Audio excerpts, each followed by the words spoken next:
Thanks for joining me today. I'm Russ Curtis, professor of counseling. Here we are in the very last of 2023, and I wanted to talk about something that I think is going to be the future of education. A great book that I just recently read. There's plenty of videos on YouTube about this if you want to check it out as well. But just talking about how grading, which was relatively recent concept in the history of education, has not really benefited us much in terms of learning itself, because the grades giving are never objective as we would like. The rubrics that are designed still come with a human element. And also the rubrics, when presented to students, decrease creativity. They increase performance, but they take away from learning. So moving to ungrading, this doesn't mean it's less work, because ultimately the teacher, the professors are giving more feedback and feedback for growth and development and actual learning that can be taken when folks are moving beyond to different levels and into adulthood. So some of the concepts talked about in this book is that grading does decrease creativity. Students understand what they've got to do to perform, but not ultimately learn and apply it to their lives and their areas of interest.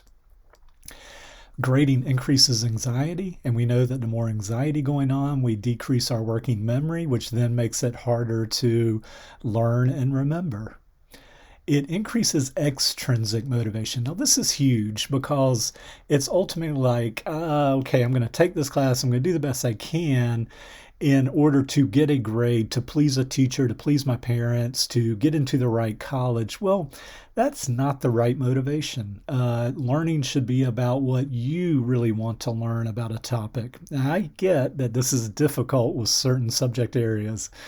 However, I think if presented in a way, even areas that are really difficult, I'm thinking of calculus and chemistry and stuff like that, could be presented in a way that shows how relevant this is in the world today. Okay, and if it's not, then we need to really revamp these types of courses.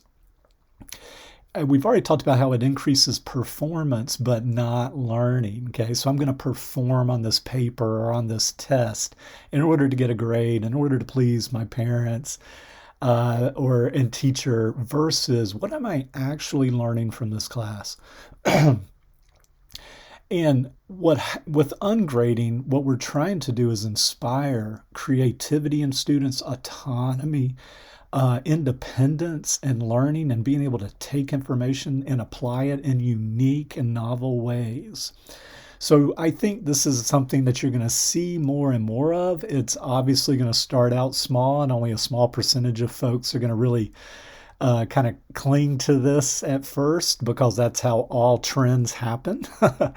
And there's a lot of systems set up now that, we've got to assess in different ways, and we've got to do all this. And ultimately, there is no objective assessment.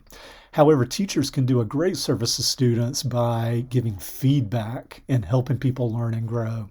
So I look forward to hearing about your comment. I do think as we move into 2024, this is a concept we're going to hear more and more about, ungrading, in order to unleash student potential. All right, good people. We'll talk to you in the next video. Take good care.